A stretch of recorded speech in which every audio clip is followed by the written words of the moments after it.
Syndicate করে রাখছে আজকে আমার দোকানে দিয়েছে আমি বলছি 30 টাকা কেজি বিক্রি করে দেবো নইলে আমি আপনার আর মাল দিবেন না কেন সিন্ডিকেট করলেন এদের কারণেই আর এলসির কারণে এই নতুন মুড়ি কাটালার মার খাচ্ছে আপনি সিন্ডিকেট বলতেছেন তার সিন্ডিকেট করেছে সরাসরি সিন্ডিকেট অবশ্যই সরাসরি সিন্ডিকেট করেছে আচ্ছা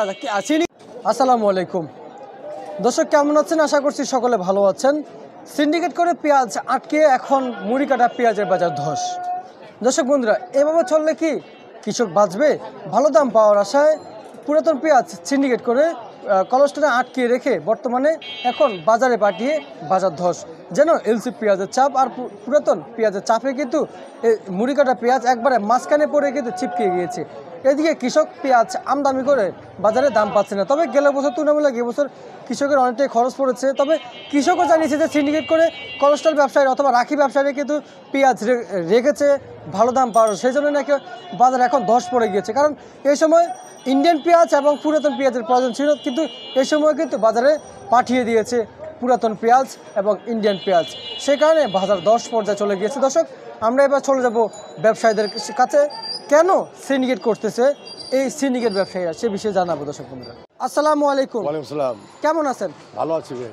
ভাইজান এই যে আদা রসুনের বাজার কি কমছে না বাড়ছে বর্তমানে আদা রসুন যা 3 দিন আগে ছিল 80-82 আজকে মাত্র 70 টাকা আজকে আদাও 10 টাকা 10 নামছে আদা 10 টাকা 10 আদাও 10 টাকা 10 কেজি 10 পড়ে গেছে আদার বাজার আর রসুনের বাজার রসুন বাজার 200 টাকা মানে 170-80 170-80 আচ্ছা এই যে পেঁয়াজ এটার দাম কেমন যাচ্ছে এটা এক সপ্তাহ ছিল এক সপ্তাহ আগে ছিল 65-70 বর্তমান 35-36 টাকা 35-36 টাকা বাজারে কি ইন্ডিয়ান পেঁয়াজ আবারও কিন্তু দেখে পুরান বীজ আসছে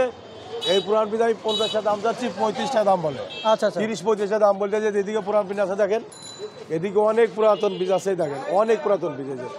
এই যে পুরাতন বীজ আছে আমি বলছি বকাবাজি করছি এদের সাথে আপনারা কেন বীজ রাখছিলেন এটা রাখি করছিল কিন্তু সিন্ডিকেট করে রাখছে আজকে আমার দোকানে দিয়েছে আমি বলছি 30 টাকা কেজি বিক্রি করে দেবো নইলে আমি আপনার আর মাল দিবেন না কেন সিন্ডিকেট করলেন এদের কারণেই আর এলসির কারণে এই নতুন মুড়ি কাটালার মার খাচ্ছে আপনি সিন্ডিকেট বলতেছেন তার সিন্ডিকেট করেছে সরাসরি সিন্ডিকেট অবশ্যই সরাসরি সিন্ডিকেট করছে আচ্ছা সিন্ডিকেট ভালো দাম পাওয়ার আশা হ্যাঁ ভালো দাম পাওয়ার আশা মনে করছে 8000 টাকা মনে বাঁচবো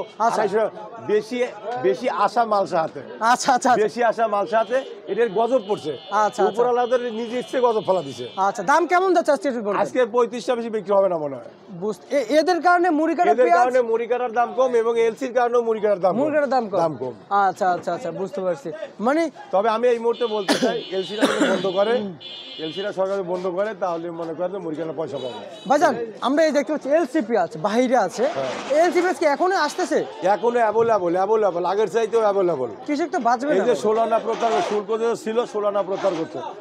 এত বড়টা আর এই পেঁয়াজের দাম কেমন যাচ্ছে এটার পিস ভাই আজকে 35 টাকা লোক আসবে 25 টাকা 35 টাকা লোক আসবে 35 টাকা হ্যাঁ 35 টাকা লোক আসবে আচ্ছা আর মুড়ি কাটা এটা আমি 30-32 টাকা বেচতেছি ভাই আলুর বাজার কি জানতে পারছেন আলুর বাজার আজকে 38-36 টাকা 38 থেকে 36 টাকা 38 থেকে 36 টাকা এই হচ্ছে বর্তমান বাজার বাজার আচ্ছা আচ্ছা বুঝতে পারছি ঠিক আছে ধন্যবাদ আপনাকে ওকে মেসাজ আহসান টেরাস থেকে আজকের বাজার আপডেট দর্শক।